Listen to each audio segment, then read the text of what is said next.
Assalamualaikum warahmatullahi wabarakatuh. Kita kembali lagi di pembelajaran IPA Biologi. Oke, sebelum mulai pembelajaran, jangan lupa berdoa ya.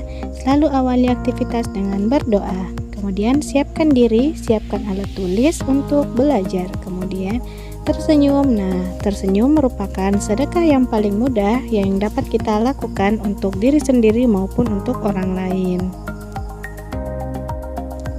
Oke, tujuan pembelajaran kita hari ini yaitu setelah mempelajari bab ini, siswa diharapkan mampu menjelaskan proses fotosintesis, kemudian menjelaskan gerak pada tumbuhan.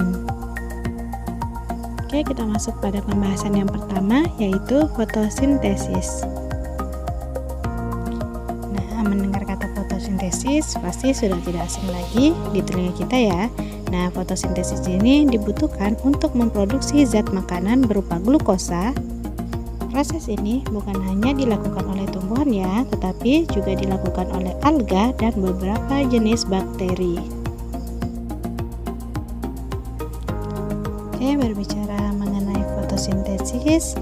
Fotosintesis ini merupakan proses penyusunan atau pembentukan senyawa kompleks atau organik dari senyawa sederhana atau anorganik dengan menggunakan cahaya matahari. Nah, proses ini akan menghasilkan glukosa dan oksigen. Proses fotosintesis ini berlangsung pada pigmen fotosintetik atau klorofil di dalam kloroplas yang terdiri dari grana sebagai tempat reaksi terang dan stroma sebagai tempat reaksi gelap.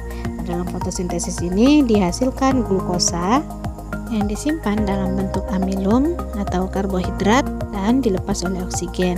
Nah, untuk bisa melakukan fotosintesis diperlukan karbon dioksida atau CO2 yang diambil dari udara melalui stomata dan air atau H2O diambil dari tanah oleh akar.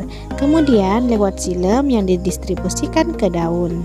Selain glukosa yang dihasilkan, fotosintesis juga menghasilkan oksigen atau O2 yang akan diperlukan tiap hari untuk kita bernapas. Jadi, cahaya itu merupakan faktor penting dalam proses berlangsungnya fotosintesis. Sementara fotosintesis merupakan proses yang dimana menjadi kunci dalam berlangsungnya proses metabolisme yang ada di dalam tanaman. Nah, hasil fotosintesis ini berupa amilum di daun yang kemudian ditransportasikan ke tempat cadangan makanan untuk menyediakan makanan bagi seluruh kehidupan di bumi baik secara langsung ataupun tidak langsung. Jadi proses fotosintesis ini tidak hanya terjadi satu kali saja. Nah, fotosintesis ini memiliki dua langkah untuk menghasilkan produk fotosintesis. Yang pertama itu ada reaksi terang dan ada reaksi gelap. Reaksi terang ini dia terjadi pada grana atau granum, sedangkan reaksi gelap ini terjadi di dalam stroma. Nah, dalam reaksi terang ini terjadi konversi energi cahaya menjadi energi kimia dan menghasilkan oksigen atau O2. Nah, ini merupakan struktur kloroplas. Nah, ini merupakan tempat terjadinya fotosintesis. Nah, sebelum berfotosintesis ada dua langkah ya tadi ya, yaitu ada reaksi terang dan ada reaksi gelap. Kita masuk pada pembahasan yang pertama yaitu ada reaksi terang.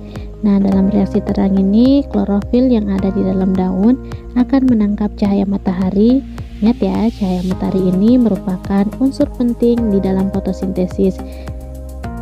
Jika tidak ada cahaya yang ditangkap, maka tidak akan terjadi proses fotosintesis ini. Nah, energi yang ditangkap dari klorofil tersebut akan digunakan untuk memecah molekul air dalam tumbuhan.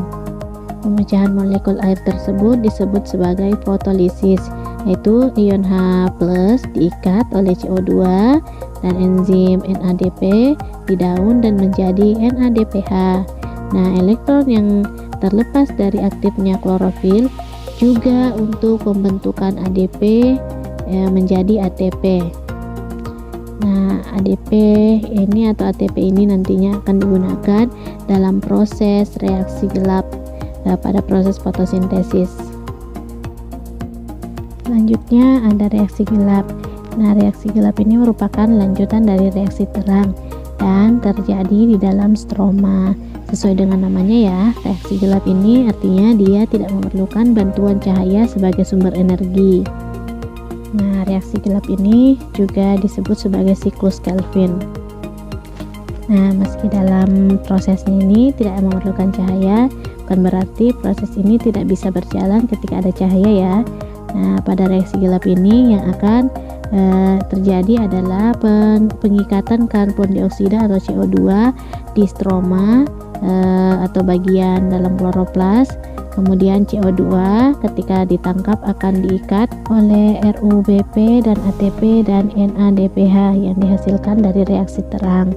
Nah, dalam reaksi gelap ini ATP dan NADPH ini akan digunakan sebagai energinya.